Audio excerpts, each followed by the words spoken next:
कहना चाहता हूं कि 3 किस्त इनका आ चुका है, 4थी किस्त देने के लिए इनके पास पैसे नहीं है। आरबीआई में यानी रिजर्व बैंक में जाकर के ये उधार डिमांड किए हैं कि हमको उधार पैसा दे दो, मैं 1 किस्त और दे दूं क्योंकि इलेक्शन निपट जाए। किसके ऊपर जा रहा है? आप हाउस टैक्स भर रहे हैं, आप जितने भी टैक्स पेयर हैं महाराष्ट्र के, सबके जेब में वो उधार का पैसा जो आरबीआई से लिया जाएगा आपके ऊपर थोपा जा रहा है। नहीं चाहिए ऐसे गवर्नमेंट से हमको ये लाडली बहना योजना। आप कम कीजिए गैस सिलेंडर को, जो 600 रुपए में गैस सिलेंडर था आज 1200 रुपए, आम जनता के लिए उसको कम कर दीजिए। लहसुन 400 से ऊपर पहुंच गया है, टमाटर के भाव कहां जा रहे हैं? साग शहर में जिस नेता के लिए हम इकट्ठा हुए हैं, डॉक्टर जितेंद्र आवाड़ साहब के लिए, ये वो नेता है। आज आकर के एक दूसरी पार्टी के नेता हमारे बीच में आए हैं और कह रहे हैं तेरा मेरा रिश्ता क्या। कहां चले गए थे 2019 में जब लॉकडाउन में लगा था? आप राबौरी में रहते थे लेकिन मुमरा शहर में नहीं दिखाई दिए थे। जितेंद्र आवाड़ ही वो आदमी है जो जगह जगह पे शमीम खान और सानू पठान जैसे लोगों को लेकर के किचन चलाए, राशन बांटे, तब आप नहीं थे। आज आप आ रहे हैं कि मुमरा शहर में विकास नहीं हुआ है। आपने पिछले लोकसभा के जो यहाँ के खासदार थे, इलेक्शन चुनने से पहले की बात बता रहा हूँ, शिंदे साहब से आपने 50 खोखे बजट ला करके मुमरा में काम करने का वादा किया है। मेरे सामने मीडिया के लोग बैठे हैं, इलेक्शन के बाद आप ही लोगों के साथ चल करके देखा जाएगा कि वो 50 करोड़ का काम किधर हुआ।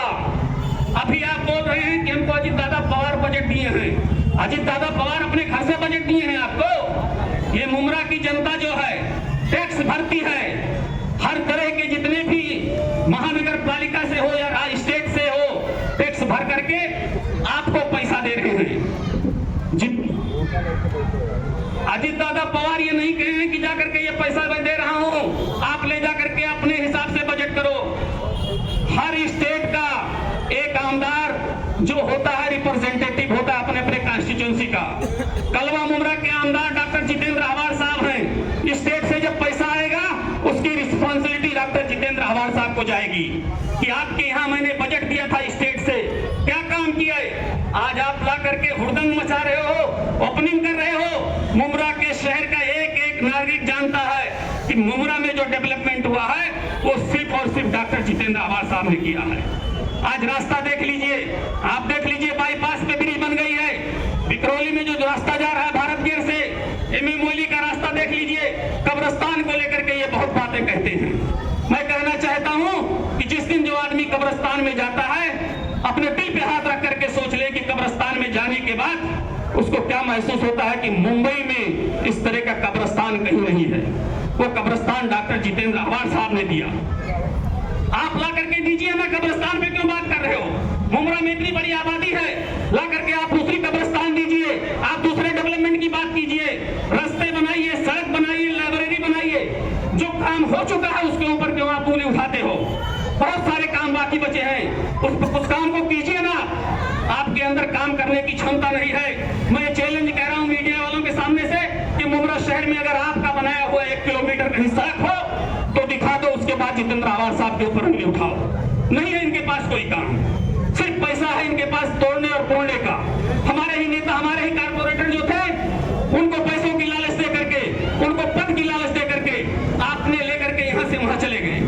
आए थे नई राजनीति करने, नए लोगों को चुनते आप, क्यों इस तरह का काम कर रहे हो? आप दबाव की राजनीति करना चाहते हो। मुमरा शहर के एक एक इमाम डॉक्टर जितेंद्र आवाड़ साहब, शमीम खान साहब, सैयद अली भाई साहब, शानू पठान साहब और मुमरा के जितने भी राष्ट्रवादी कांग्रेस पार्टी के लोग हैं उनके साथ खड़ी है। ये चुनाव जनता बनाम डॉक्टर जितेंद्र आवाड़ साहब है। जनता एक एक वोट डॉक्टर जितेंद्र आवाड़ साहब को देगी। और मैं इस माध्यम से, स्टेज के माध्यम से अपनी पर्दा नशीन माँ और बहनों से भी कहना चाहता हूँ कि जितेंद्र आवाड़ वो आदमी है।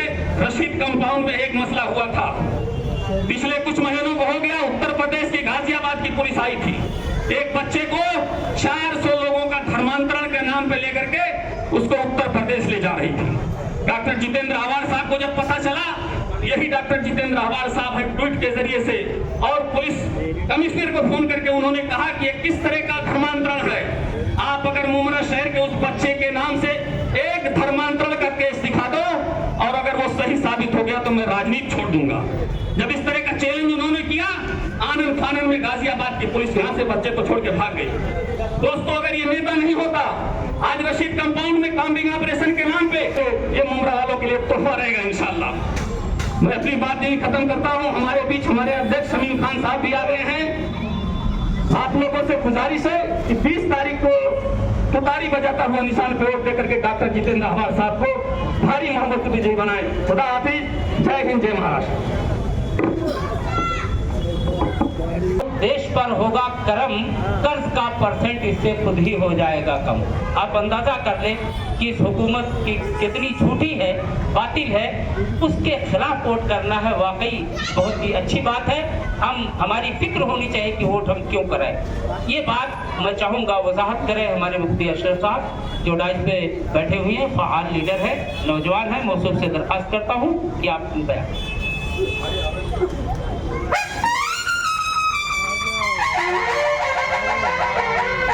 मैं चंद बातें आपके सामने रखना चाहूँगा कि हमारी आन हमारी शान बनता है। हाजी साहब, हमारी आन हमारी शान बनता है। हमारे ही नाम से अमन का पैगाम बनता है, चाहे वो हिंदू हो, मुस्लिम हो, सिख हो, ईसाई हो। जब सबका खून बनता है तो हिंदुस्तान बनता है।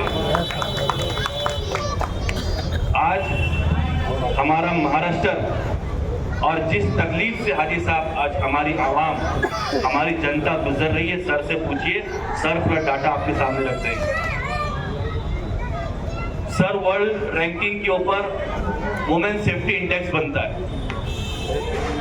हमारे मोदी जी कहते हैं कि मेरा 56 इंच का सीना है। इतनी शर्म की बात है कि जिस देश को, जिस मिट्टी को, जिस सरजमीन को हमारे हमवतन भाई धरती माँ बोलते हैं, भारत माँ बोलते हैं, उस जमीन की ये हालत है कि वुमेन सेफ्टी के अंदर हमारा देश, हमारा महाराष्ट्र पूरे वर्ल्ड के अंदर 180 रैंक पर आता है। और आना भी क्यों नहीं चाहिए? वो प्रधानमंत्री जो अपनी खुद की बीबी नहीं संभाल सका, वो आज हमारा देश संभाल रहा है। ये बदकिस्मती हमारे देश की। और जिस रास्ते पर इन लोगों ने हमारे महाराष्ट्र को लेके चले हैं, एक सीनियर जर्नलिस्ट यूसुफ भाई, आप इनसे कहीं पूछिए, ऐसा कोई दिन नहीं जाता कि वहां पर कभी नाटा, कभी नेपाली, कभी वो टकला, पता नहीं कौन कौन क्या क्या नहीं बोलते। लेकिन हम खामोश हैं, इसका ये मतलब नहीं है कि हम अपने मुंह में जबान नहीं रखते। अरे डॉक्टर बाबा साहेब अम्बेडकर साहब का संविधान है। मौलाना अबुल कलाम आजाद साहब ने, हमारे उलमा ने हमको ये सिखाया था कि जब तुम्हारे सामने कोई बदअखलाकी से पेश आए, कोई तुम्हारे साथ पर कोई हमला करे, तो हम कानून के दायरे में रहकर हम उसके ऊपर फैसला करेंगे। लेकिन मैं बता देना चाहता हूँ हाजी साहब, जब हमारे नबी की बात आएगी, जब हमारे रसूल की बात आएगी, जब सरकार कायनात दो जहां सल्लल्लाहु अलैहि वसल्लम की बात आएगी, तो दुनिया भी कुर्बान है, दौलत भी कुर्बान है, और दुनिया की हर चीज कुर्बान कर देंगे, लेकिन अल्लाह के नबी की शान में मुसलमान और महाराष्ट्र का रहने वाला अमन पसंद हिंदू कभी बर्दाश्त नहीं कर सकते। आप बताइए हाजी साहब कि हम उन लोगों को वोट देंगे जिन्होंने हमारे नबी की शान में गुस्ताखी की थी? क्या चाचा हम उन लोगों को वोट देंगे जो ये कहते हैं कि मस्जिद में घुस कर मारे? हाजी साहब, बड़ी बात तो नहीं, जितने कपड़े में अपना कुर्ता सिलवाते हैं ना, उस नेपाली के पूरे खानदान कपड़ा बन जाएगा। लेकिन हम ये बात जरूर कह देना चाहते हैं कि इलेक्शन लड़ना है तो मुद्दे पर, इलेक्शन लड़ना है तो महंगाई के मुद्दे पर लड़ो, लोगों को अमन चैन सुकून किस तरह मिले उस मुद्दे पर लड़ो। आपको मालूम है हाजी साहब, जो कपड़ा हम लोग पहनते हैं उसके 18% GST। हमारे बच्चे जो स्कूल के अंदर जाते हैं किताब खरीदने के लिए, उसके ऊपर 28% GST उसके ऊपर। यहाँ तक कि इंसान जब मरता है, इस दुनिया से जाता है, तो ये लुटेरे 15 लाख का सूट पहनने वाले और इनके शिंदे सरकार, इनकी फडणवीस सरकार और अजीत दादा की सरकार मरने वाले से भी कफन का पैसा लेते हैं और उससे भी जीएसटी लेते हैं। और बात हिंदू मुसलमान की, हम उनको ये बात कह देना चाहते हैं, अरे तेरी मेरी बात है, अखबार मत बना, इस देश को देश रहने दे, बाजार मत बना। हिंदू भी चैन से है, मुसलमान भी सुख से, उनके बीच नफरत की दीवार मत बना। आज हमारे मुमरा के अंदर वो लोग आए कि जब मुमरा के ऊपर हुसैन भाई मुसीबत आई तो उनका चेहरा कभी नहीं दिखा। जब बड़े बड़े नेता अपने फ्लैट के अंदर बंद हो गए थे, बाहर निकलने की हिम्मत नहीं होती थी, उस वक्त मुमरा की गलियों के अंदर, शिमला पार्क के चौराहे के ऊपर, दौसा के गलियों के अंदर, शिवली नगर के चौराहे के ऊपर कोई लीडर दिखता था। उस लीडर का नाम था एमएलए डॉक्टर जितेंद्र आवाड साहब। बताइए क्या मैं गलत कह रहा हूं? उस आदमी ने हमारे वास्ते, हमारे बच्चों के वास्ते, आवाम के लिए, जनता के लिए अपनी जान की बाजी लगा। आज हमारे सामने शमीम खान साहब बैठे, कोविड के अंदर काम करते करते सबसे पहले कोविड किसी को हाजी साहब हुआ तो एमएलए डॉक्टर जितेंद्र आवाड साहब को हुआ, उनके बाद हमारे अध्यक्ष शमीम खान साहब को हुआ, उसके बाद कोविड मुझे हुआ। और हाजी साहब वो मंजर मुझे अच्छी तरह याद है, जब हमें कोविड हुआ था उस वक्त हुसैन भाई कोई वैक्सीन नहीं चलती थी, कोई दवा नहीं चलती थी, हॉस्पिटल में हमको उबला हुआ पानी दिया जाता था, गर्म पानी, कि यहाँ पर चटका लगना चाहिए। जब कोविड की रिपोर्ट मेरे पास आई तो पुलिस हमारे दरवाजे पर ऐसे आई जैसे हम कोई आतंकवादी। महानगर पालिका ऐसी है जिसके हम तो मुजरिम हो। पुलिस ने कहा कि मुफ्ती साहब तुमको चलना पड़ेगा हॉस्पिटल के, तुम्हें कोविड हो गया है। मेरी छोटी बच्ची जब मुझे करीब मिलने के लिए आई कि पता नहीं अब्बू आप वापस आओगे कि नहीं आओगे। हम जो देखते हैं कि जब किसी का इंतकाल कोविड में होता है उसकी लाश को प्लास्टिक में लपेट कर दिया जाता है, घर वाले दीदार भी नहीं कर पाते।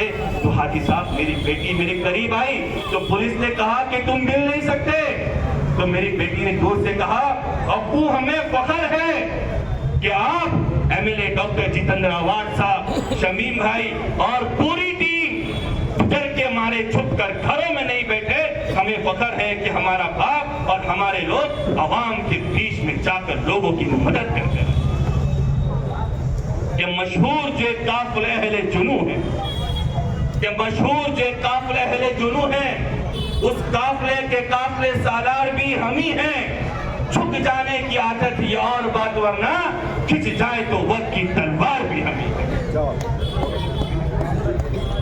आज मुमरा के अंदर जो मसाइल थे वो लगभग हाजी साहब सब मसले हल हो चुके हैं। आप तो माशाल्लाह हमारे बड़े बुजुर्ग हमारे सर हैं, सर से पूछिए भिवंडी सफर जाते हैं सर, अलीगढ़ मुस्लिम सिटी के मसले को लेकर के हमारे बच्चे किस तरह पढ़े।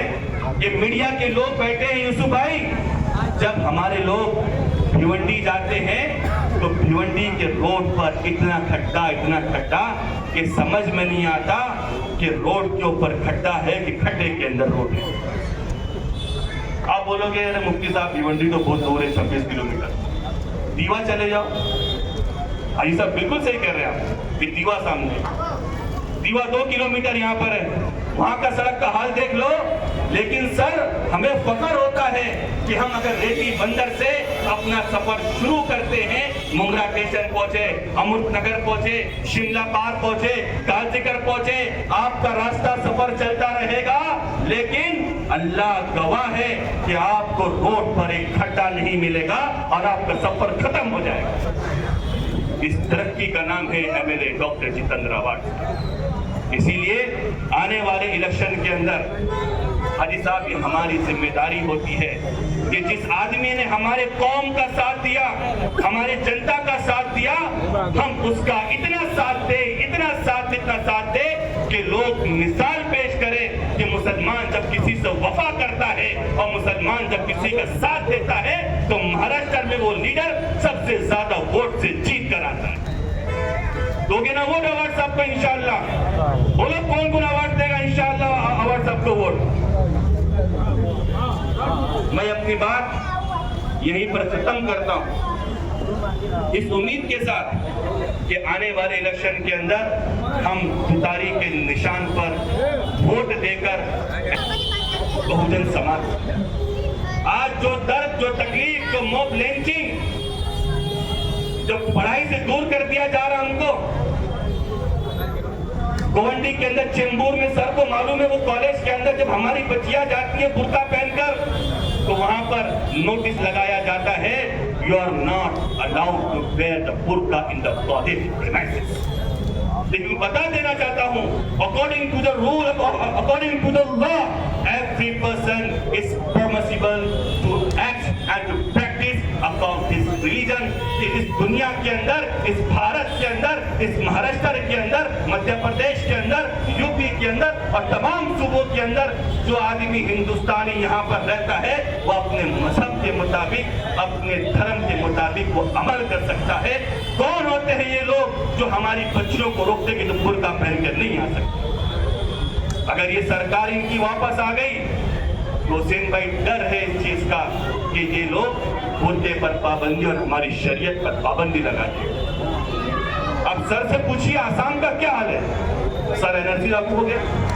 आसाम के अंदर मौलाना साहब हम निकाह नहीं पढ़ा सकते, काजी हमारा निकाह नहीं पढ़ा सकता, आपको जाना है कोर्ट के अंदर, देयर इज नो शरीयत। इसीलिए इस इलेक्शन के अंदर हमें उस ताकत को वोट देना है जिसकी विचारधारा डॉक्टर बाबा साहेब अम्बेडकर की है, जिसकी विचारधारा मौलाना अबुल कलाम आजाद साहब की है, जिसकी विचारधारा छत्रपति शिवाजी महाराज की है और जिसकी विचारधारा माँ फातिमा बी की है।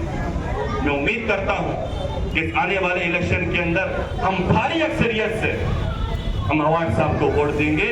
एक आखिरी बात कहता हूँ हाजी साहब कि ये लोग जो हमको ताना मारते हैं हमारी दाढ़ी टोपी देखकर, अरे इतिहास को तुम नहीं जानते, इतिहास को याद रखना, हमारे इन्हीं बुजुर्गों ने, इन्हीं सफेद बाल वालों ने इस देश के लिए, इस वतन के लिए, इस मिट्टी के लिए इतना खून बहाया है कि जितना देश के सब लोगों ने मिलकर अपना पसीना नहीं बहाया, उससे ज्यादा हमारे उलमा ने इस मुल्क के लिए अपना खून बहाया कि ना तेरे बदन से ना तेरे अस्थि से आएगी, ना तेरे बदन से ना तेरे अस्थि से आएगी, हम ही शहीद हुए हैं, हम ही से आएगी। तारीख बदलने है हो तो बदल डालो, हमारी खून खुशबू जमीन से आएगी। हाई कोर्ट मुसलमानों को रिजर्वेशन और जो लोग परेशान हैं, दबे कुचले हैं, उनको रिजर्वेशन दे दिया जाएगा। और जिस दिन हमारी सरकार आ गई, हमारी अध्यक्ष जी ने बताया है कि टोरेंट का हम ऑडिट रिपोर्ट कराएंगे और अगर इन लोगों ने जुल्म ज्यादती कर पैसा लूटा है हमारे आवाम से, इनके गले पर चढ़कर हम आवाम का पैसा आवाम को वापस दिलाएंगे इंशाअल्लाह। बस मैं यहीं पर अपनी बात खत्म करता हूँ इस उम्मीद के साथ कि हम आने वाले इलेक्शन के अंदर अवार्ड साहब को भारी वोट देंगे कि मजहब के नाम पर हम जुल्म सितम नहीं किया करते, कि मजहब के नाम पर हम जुल्म सितम नहीं किया करते। अरे वफा के आड़ में हम सियासत नहीं किया करते। अरे जमीन की कोख में भी जाते हैं हम गुस्ल करके, वतन की मिट्टी को हम नापाक नहीं किया करते। जय हिंद, जय महाराष्ट्र, जय भीम। सिर्फ इतना ही नहीं वो हार अपनी मान ले, सिर्फ इतना ही नहीं वो हार अपनी मान ले, वो हमारे सामने मजबूर होना चाहिए, वो हमारे सामने मजबूर होना चाहिए। दोस्तों, मैं ये बतलाते चलूं, ये हमारे भाई शमीम खान साहब, एक वक्त था इसी मुमरा कौसा के अंदर कि एक भी कारपोरेशन लड़ने के लिए एक भी आदमी को तैयार करना पड़ता था, मिलता नहीं था। लेकिन इतनी जबरदस्त इन्होंने संगठन तैयार की कि आज एक एक वार्ड से 10-10 लोग टिकट मांगने के लिए तैयार है। इतना जबरदस्त इन्होंने दम भर दिया और लोगों के बीच में ये अपने संगठन को पूरी ताकत और बारहा ऐसा मेरा साबका हुआ कि आपके दरमियान तशरीफ लाया और देखा तो यहाँ पर 3:30 बजे तक मौसूफ जो है जलवा अफरोज रहे अपनी सदारत की कुर्सी पर और अपने तमाम नुमाइंदे, तमाम अरकान को तरतीब देते रहे। काबिल मुबारकबाद है आली जनाब शमीम खान साहब। मौसूफ से दरखास्त करता हूँ कि माइक पे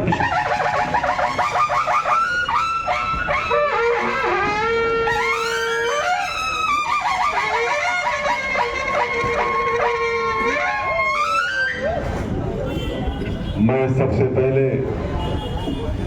इल्तिजा करता हूं कि जो लोग खड़े हैं वो बैठ जाएं कुर्सियों के ऊपर। तो मुझे मेरी बात रखने के लिए बहुत ही खुशी होगी और आपको भी मेरी कुछ बातों को सुनने के लिए अच्छा लगेगा। शहजादी कॉम्प्लेक्स के तमाम जिम्मेदारान दाइश पर मौजूद हमारे पार्टी के थाना जिला के माइनॉरिटी के प्रेसिडेंट मुफ्ती अशरफ साहब, हमारे पार्टी के जनरल सेक्रेटरी जफर सैयद साहब, माजी नगर सेवक हमारे भाई साजिद अंसारी साहब, हमारे कौसा के block president Javed Shaikh medical साहब, मौलाना सलीम साहब, और जिन्होंने इस प्रोग्राम को ऑर्गेनाइज करने में मेहनत किया। आज हम सबको यहाँ दावत दे के बुलाया। राष्ट्रवादी कांग्रेस पार्टी विधानसभा के वाइस प्रेसिडेंट जमील कुरैशी साहब और गुड्डू खानू और पार्टी के तमाम हमारे जिम्मेदार और मेरे पत्रकार भाइयों और मेरी बहनों, मैं सबसे पहले पत्रकार भाइयों का भी शुक्रिया अदा करता हूं कि आप लोग हमारी बातों को एक आईने की तरह आवाम तक पहुंचाने का आप लोग काम करते हैं। इसके लिए शमीम खान आपका तहे दिल से इस्तकबाल करता है, आपका शुक्रिया अदा करता है। मुझे ऐसा लगता है मुफ्ती साहब कि इलेक्शन लग चुका है। जब इलेक्शन लगता है तो कुछ लोग, आज मैं मॉर्निंग में स्टेडियम में गया था जहां पे पर्चा दाखिला किया जाता है, नॉमिनेशन फॉर्म भरा जाता है, तो मैंने आरओ से पूछा, मैंने कहा सर नॉमिनेशन फॉर्म कितने जमा किए गए? तो उन्होंने हंस के कहा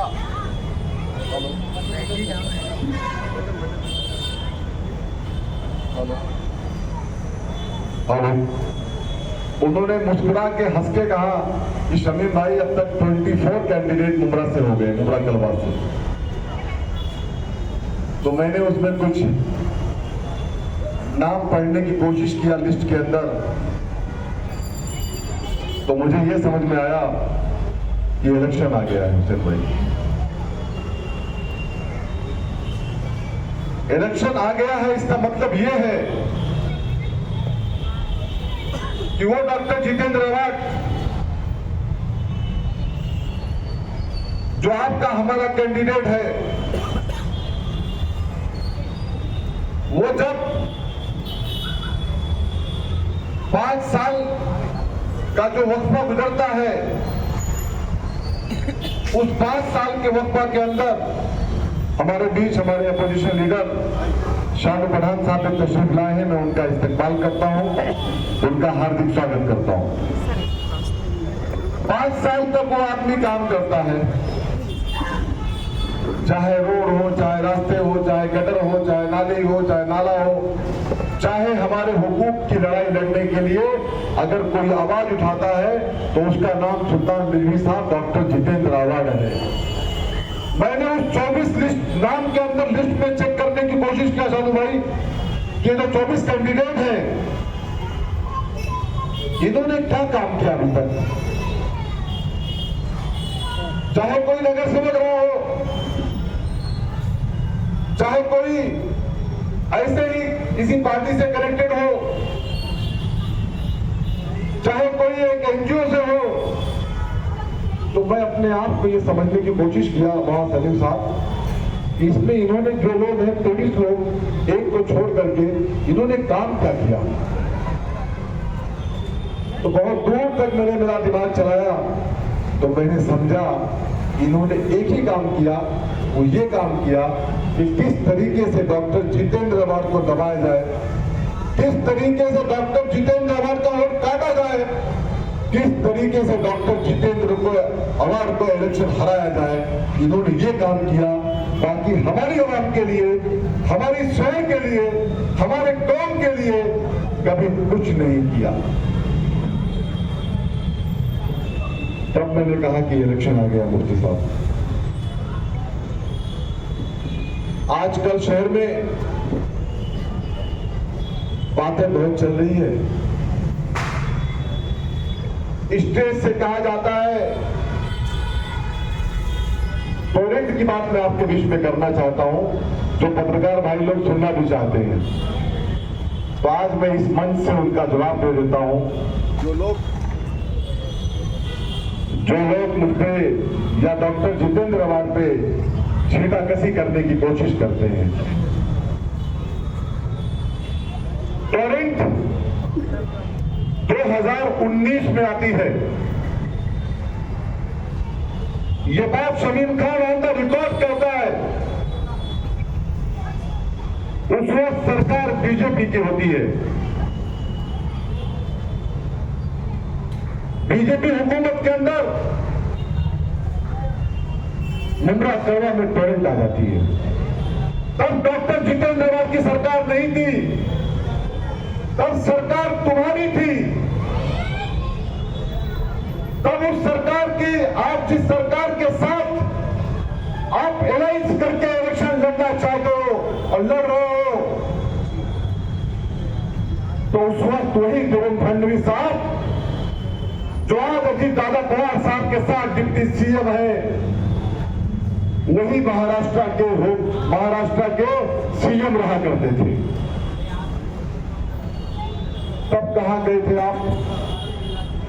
तब क्यों आवाज उठाई नहीं गई मुंब्रा के लिए? तब कोई आंदोलन क्यों नहीं किया गया? हाँ, डॉक्टर जितेंद्र अवार्ड शहर के आमदार थे, हैं और इंशाअल्लाह रहेंगे भी। लेकिन यही शानू पठान, यही शमीम खान नागपुर के अधिवेशन के अंदर डॉक्टर जितेंद्र अवार्ड के साथ जाकर के नागपुर के सीढ़ियों में बैठ करके प्रोटेस्ट करता है, आंदोलन करता है। उठाओ यूट्यूब के चैनल पे जाकर के आप देखो, यूट्यूब के ऊपर आपको मिल जाएगा जो शमीम खान कह रहा है। और पत्रकार भाई लोग मौजूद हैं, मेरे ख्याल से हुसैन भाई ने शायद अपने अखबार में इसकी न्यूज भी लगाई थी। हम जाकर के नागपुर में आंदोलन करते हैं, हम जाकर के डेलीगेशन लेकर के देवेंद्र फडणवीस से मुलाकात करते हैं, कलवा से लेकर के खारेगांव से लेकर के थाने कलेक्टर ऑफिस तक पैदल मार्च करते हैं, टोरेंट के ऑफिस में जाकर के ताला लगाते हैं। तब कहते हो कि शमीम खान एक्टिंग करता है। अरे कौन सा काम शमीम खान करेगा तुमको जिससे एक्टिंग नहीं लगेगा? क्या गलत किया मैंने? अगर जाके मैंने ताला मारा था टोरेंट के ऑफिस के ऊपर और एक चैन ताला उनके दरवाजे पे था, लेकिन वो चैन मेरे गले में था। सुल्तान भाई बताइए, आप भी शहरवासी है, क्या गलत काम किया शमीम खान ने? आज मजाक उड़ाते हैं उसका कि जाके एक्टिंग करते हैं। अरे तो अगर शमीम खान वो एक्टिंग करता है, तुमको लगता है कि शमीम खान एक्टिंग करता है, तो तुम उसको एक्टिंग ही मान लो। लेकिन शमीम खान तुमसे सवाल करता है, तुमने कितना आंदोलन किया आज तक टोरेंट को लेकर के? तुम्हारे जो नेता है, तुम जिनको कायद मानते हो, तुम्हारे कायद ने कितना आवाज उठाई इसको लेकर के? शमीम खान बड़ा फख्र के साथ कहता है कि डॉक्टर जितेंद्र अवार्ड जो मेरा नेता है, जो मेरा कायद है, उसने मेरे साथ हर आंदोलन में शामिल हुआ, हर आंदोलन के अंदर टोरेंट के खिलाफ लड़ाई लड़ने की बात की। मैं जो डॉक्टर जितेंद्र अवार्ड के बारे में यही कहना चाहता हूं कि अगर किसी को किसी के लीडरशिप में काम करना हो तो उसका नाम डॉक्टर जितेंद्र अवार्ड हो। और डॉक्टर जितेंद्र अवार्ड जैसे नेता के साथ काम करने में हम जैसे लोगों को खुशी होती है, क्योंकि हम काम खुद के लिए करने नहीं आए हैं, हम काम करने आपके लिए आए हैं, हम काम करने अपने आवाम के लिए आए हैं। हमारा मकसद है खिदमत खल्क, हम खिदमत खल्क करना चाहते हैं। तुम्हारा काम खिदमत खर्च करना नहीं है। तुम्हारा काम सिर्फ शमीम खान और डॉक्टर जितेंद्र वाड के ऊपर कमेंट करना है, तो इंशाअल्लाह ताला आप कमेंट पे ही रह जाओगे। ये जनता है, जनार्दन है, सब जानती है। लेकिन और कहते हो तोरण भगाएंगे। शाहरुख भाई, मैं पूछना चाहता हूं आपसे कि जब इनकी सरकार थी, 5 साल तक सरकार थी इनकी, अजीत दादा पवार साहब उसके अंदर डिप्टी सीएम थे, तो तोरण को क्यों नहीं भगाओ? क्या परेशानी थी आपको? बताइए। मैं भाई बात से सवाल करता हूं, क्या सरकार नहीं थी इनकी? क्या डिप्टी सीएम अजीत दादा पवार साहब नहीं थे? तो भगाना चाहिए था। सवाल करता है शमीम खान, हो सके तो इस बात का जवाब दे देना मुझे। लेकिन आप क्या करोगे? क्योंकि देवेंद्र फडणवीस साहब ने 22 साल का टोरेंट से एग्रीमेंट कर लिया है, उसको भगाना मुश्किल था। लेकिन आने वाली अगर इंशाअल्लाह ताला हमारी महाविकास आघाड़ी की सरकार आती है, तो शमीम खान ये वादा नहीं करता, लेकिन हाँ ये जरूर कहता है कि जितनी प्रॉब्लम्स है उनके मीटर की, जितनी रीडिंग फास्ट है उनकी, जितनी भी तकलीफ हमारे कंज्यूमर को हो रही है, 99% उसको सॉल्व करके हम लोग देने का पूरा काम करेंगे। ये आपके माध्यम से हम वादा करते हैं। और कोशिश तो ये भी करेंगे कि अगर आपकी सरकार में आप भगा नहीं सके, लेकिन कोशिश करना हमारा काम है। कोशिश करने से कोई प्रॉब्लम नहीं है, हम कोशिश करेंगे, अगर हो सका तो इसको उखाड़ फेंकने का भी पूरा काम करेंगे। मुझे कहा जाता है कि शमीम खान ने कहा था कि अगर टोरेंट आई तो मेरी लाश से जाएगी, तो मैं आज यहां से उसका भी जवाब देना चाहता हूं। हाँ, शमीम खान ने कहा था, हाँ शमीम खान ने देवेंद्र फडणवीस को डालने का काम किया था, हाँ शमीम खान ने टोरेंट को डराने का काम किया था। और अगर वो अपने शहर के लिए और अपने कौम के लिए, अपने लोगों के लिए राजनीतिक तरीके से अगर वो डराने का काम करता है, तो क्या गलत करता है? क्या गलत करता हूं मैं? लेकिन बार बार शमीम खान ने कहा था, अरे भाई तुमने तो कुछ भी नहीं कहा, तुमने तो कुछ भी नहीं किया, अगर कुछ किया हो तो बता दो हुसैन भाई कि हाँ टोरेंट के खिलाफ मैंने ये भी किया। लेकिन हम आपसे वादा करते हैं कि इंशाअल्लाह ताला अल्लाह ने चाहा तो हम टोरेंट के खिलाफ थे, हम टोरेंट के खिलाफ है, हम टोरेंट के खिलाफ रहेंगे और उसके ऊपर जितना सख्त एक्शन हो सकेगा, हमारी सरकार आती है तो हम लोग लेने का पूरा काम करेंगे। आज के डेट में बयानात चल रहे हैं मुफ्ती साहब, कौम और मिल्लत की बातें की जाती है। मैं आपके कौम का रहबर हूं तो मैं आपके कौम का भाई हूं, ठीक है, मैं इसको मानता हूं, लेकिन पूछता है शमीम खान, जब नीतीश राणे कहता है कि मस्जिदों में घुस करके मारूंगा, जब वो रामगिरी महाराज गुस्ताखी करता है, हमारे नबी के सामने गुस्ताखी करता है, उस वक्त क्या कर रहे थे अजीत दादा पवार साहब? क्यों नहीं उसको डाला जेल में? एक केले वाला, एक ठेले वाला, एक चिक्कू बेचने वाला, एक केला बेचने वाला, अगर मुफ्ती साहब एक थोड़ी गलती कर दे तो उसके ऊपर FIR होता है, NC होती है, उसको 12 घंटा लॉकअप में बिठाया जाता है। लेकिन हमारी मस्जिदों को वो घुस करके मारेगा, हम जाकर के उलमाए किराम के साथ मिलकर के, उलमाए किराम और शहर के लोगों के साथ मिलकर पुलिस स्टेशन में जाके अगर हम लोग वहां पे FIR करते हैं, हेलो, तो उस FIR के ऊपर पूरे महाराष्ट्र, पूरे मुंबई के अंदर FIR होता है, तो उस FIR के ऊपर क्या मजबूरी है देवेंद्र फडणवीस साहब की, जो होम मिनिस्टर साहब है, उन्होंने क्यों नहीं डाला जेल में उसको? आप उसकी सरकार का एक हिस्सा हो, डलवाना चाहिए था। अगर जितेंद्र गौड़ होम मिनिस्टर होते तो जा करके हम लोग उनके साथ बैठते और कहते कि सबसे पहला काम करो, उसको जेल में डालो। लेकिन सरकार आपकी, सत्ता आपका, लेकिन कुछ नहीं कर सके आप। लेकिन शमीम खान ने कल भी कहा था और आज फिर कहता है कि अगर तेरे में दम है तो एक बार उम्र आकर के दिखा, तुझे तेरी औकात बता देंगे हम लोग, जो तेरी गलतफहमी है वो दूर कर देंगे हम लोग। तो बात करता मस्जिदों में घुसने की, आजा मुमरा में 122 मस्जिदें हैं, एक मस्जिद में एंट्री करके दिखा, अगर तुझे जगह फैसला नहीं किया हम लोगों ने तो मुमरा में रहना बंद कर देंगे इंशाल्लाह। बातें करना तो बहुत कुछ है,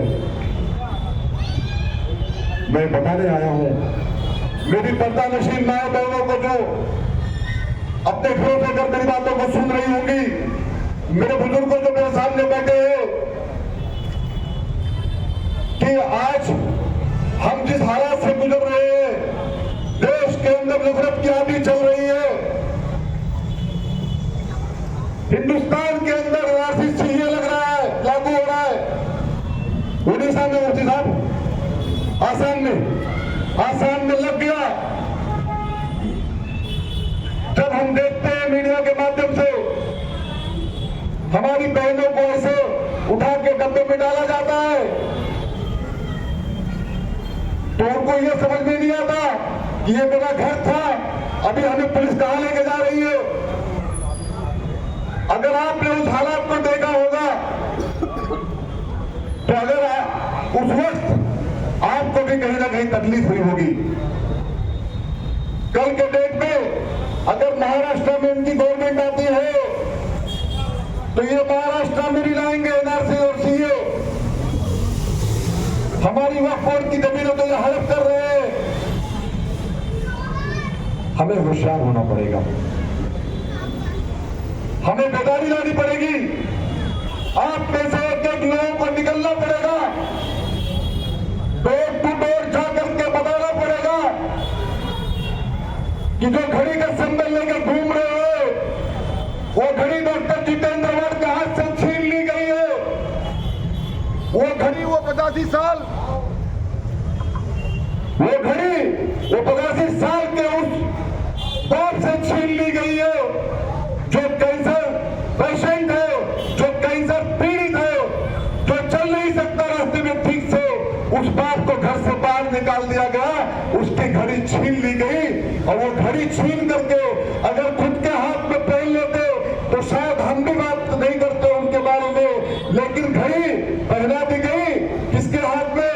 नरेंद्र मोदी के हाथ में। और चाबी किसके हाथ में? चाबी अमित शाह के हाथ में। और मैसेज चल रहा है शहर में शाहरुख भाई कि घड़ी की निशानी, घड़ी